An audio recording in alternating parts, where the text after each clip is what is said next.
Good afternoon, everyone. This is Christian with PerfectStockAlert.com, a 100% free service for smart investors and traders. All we ask in return, please refer a friend.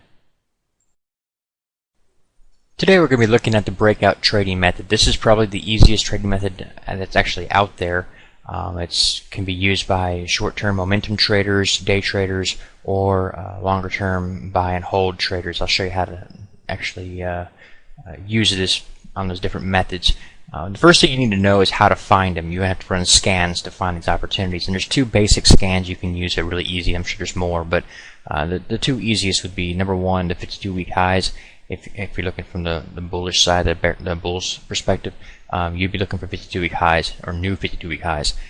That would be the method for finding them, or one of the methods. The other method would be looking for situations where you have a close above the upper Bollinger Band line. Now this is a chart of about 3 months, and each one of these candlesticks is 1 day's price activity. So when you look for those scans, you're looking at the end of each day. You're going to be analyzing the market or the chart that you're looking at for situations like that.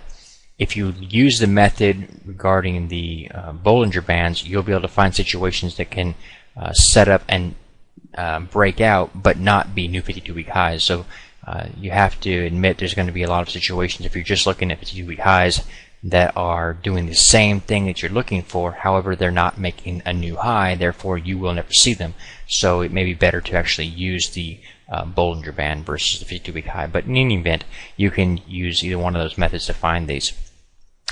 Basically what you're looking at here is 3 key points, and the first of which must be a base or a consolidation period, a support line, a rectangle trading zone. Many different terminology can be used for it, but all it basically is sideways activity. You had an advance up here, and then price activity began to go up and go down and go up and go down, and it wasn't actually doing anything other than going sideways, moving sideways. It was finding or building a support. This is caused because there is a buy pressure right here, and it's keeping a floor on price. However, there's also a sell pressure right here that's keeping a ceiling on price. And so it's not actually going anywhere. It's just sitting there trending sideways. These are great opportunities. You do not want to be a buyer when you see these set up, because you don't know which direction they're going to break. They could break up and they could break down. So what you want to do is run your scans looking for situations that have just broken out. So back here you can see that on this particular day you broke out to the upside. And a breakout basically means you broke out above, in this case, above previous resistance, which is this line right here. You broke out of that and closed above that. So this candlestick has a close above that resistance line. It tells you you've broken out. Now when resistance is broken, typically it becomes support. So you see this breakout here, and now you could buy the next day right there at the open, knowing that this support right here is going to be the floor of price, the new floor in price. And so price activity will drive higher away from that floor. And that's what happens right here. Here we can see another situation set up doing the exact same thing. You had an advance, and then she started to move sideways, which is also called kicking, where you have 1 day down, 1 day up, 1 day down, 1 day up, 1 day down, that kind of thing. Just back and forth. It's price activity moving sideways. It's consolidating, forming a base. You draw your resistance line off of the highs of the candlestick or the highs of the wicks off the tops. I prefer the candlesticks themselves. And then you look for the breakout where price actually closes above that. When you get that signal, that's your buy signal. You want to be a buyer the very next day at the open. Let me clean these charts up. Alright, there's a couple things you need to know. Right off the bat, like I said before, you do not want to be a buyer during the formation of the base. Because like I said, you don't know which direction it's going to break, and you don't know how long it's going to last. These bases can last for months and months at a time, so you don't want to just be a buyer and holding. Another thing to know is that the longer the base formation, the longer it's been established, the stronger it becomes. So if you have a very short-term base like we have back here, it's not as strong as this one over here. Okay. Also, I would caution you to be careful not to count on bases that are too wide. In this case here, it's very tight trading range. We like that. It's very strong support. And the one following is even tighter. We like this. This is very good. If you have a situation that looked like this as being your support, it's not exactly the same thing. I mean, I understand that it could be viewed that way, but it's not going to have the same quality as what we're looking for right now. Regarding the quality of the breakout, especially on a situation where you're talking about a breakout to the upside, in this situation here you have a breakout to the upside and you want to see increased volume on that breakout. If you do not see that, the odds are good that the breakout could fail and be a fake, and then ultimately you'd be buying when you shouldn't be. Here you've got the same situation where you break out to the upside, good volume behind that. We like that.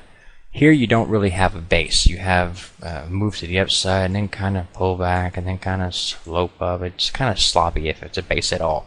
And then your advance here is on no real volume. So there's enough telltale evidence here to tell you just leave this one alone.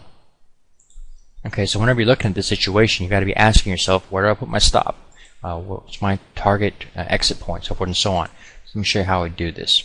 From a short-term momentum trader's perspective, this breakout candlestick is your buy signal. So the next day I'm going to be a buyer at the opening price, and I want to use this breakout candlestick right here, and the lowest point of that will be where I set my stop loss limit, the initial stop loss.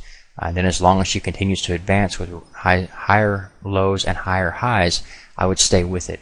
As soon as that stopped being the case, I would exit. So on this particular day, we got a lower low, I'm gone.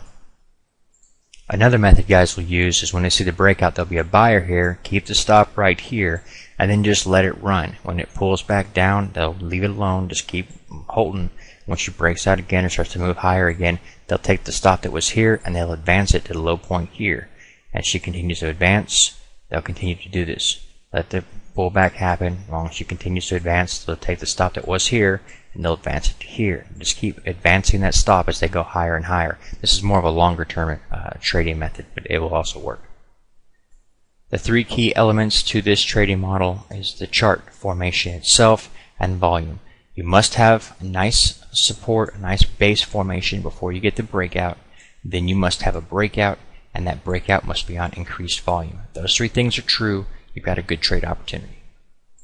Now there's one key element here that will actually get a lot of guys to miss these opportunities, and that is that they will rely too heavily on their oscillators like the slow Stodge or the Williams percent R. So let me show you that right quick. All right, raise this thing up. Okay, here we are looking at the oscillator and price activity. And you'll notice that during this breakout point here where you actually want to be a buyer there, you're getting overbought already. You're already overbought according to the oscillator.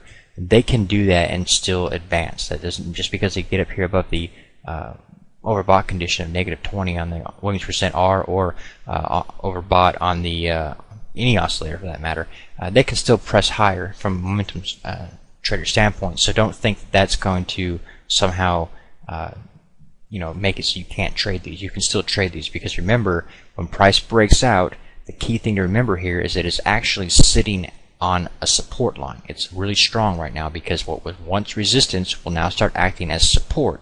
So buying right here is really close to that support. It's right there, and your stop is right here. You have very limited loss, very limited risk right there, and lots of upside potential because price will continue to move from that breakout point up to the next level of resistance. I would say about 90% of the time you're going to see a breakout and the oscillator will be in the overbought condition. I would not concern myself with the oscillator in these breakout trading opportunities. Here's yet another opportunity seen on Abbott Laboratories. Broke out 2 days ago. Nice little support going on here. Breakout here, increasing the volume. Notice the volume rises above this moving average of volume, and that's important to note. You're getting above average volume on a breakout. That's good. One word of caution here. A lot of guys will look at price activity and they'll say, hey, you're making new highs here. This is a breakout. This is not the same thing as what I'm talking about in this video. What you really want to see is price advance off of that support line, off of that base. If you don't have that, you're going to have a harder time with the trade. It's going to be overextended a lot sooner than you think, and so it's going to basically have you buying at the wrong point. So in this case here, you get price activity advance here, pulling down, doing all kinds of stuff, but there's no actual base formation created, and that would be a completely different type of trading thing, and I would not consider this in any way, shape, or form as being the same thing. Look for that base, then the breakout, and check it for volume. This particular trading method can also be used from a bearish perspective or a short seller's perspective. You would look for situations either be in the 52-week lows, new 52-week lows, or situation where prices close below the lower Bollinger Band line. That'd be the same everything else. Okay, you look for a situation where you have price activity moving sideways. It's got a nice little support and a resistance line, and when you see that breakdown, in this case a breakdown of support, that support line will then turn into resistance. So the very next day you want to be selling the stock at this level with a stop at this high point here, expecting a move to continue lower down to the next support line. This will work, like I said, either way, bullish or bearish. Now there's one little detail you might want to know about. In a situation where you're looking at a sell-off or a breakdown or a bearish trade of this nature, you do not have to concern yourself with strong volume on the breakdown. That's not required as strongly as it is on the breakout to the upside. So just in case you're wondering, you'll see that from time to time and you'll need to know that, okay? Now you know. Please take a moment to review our disclaimer. The information provided herein is our opinion only. Under no circumstances do any statements here represent a recommendation to buy or sell securities or make any kind of an investment. You are responsible for your own due diligence. To summarize, we do not provide investment advice, nor do we make any claims or promises that any information here will lead to a profit, loss, or any other result.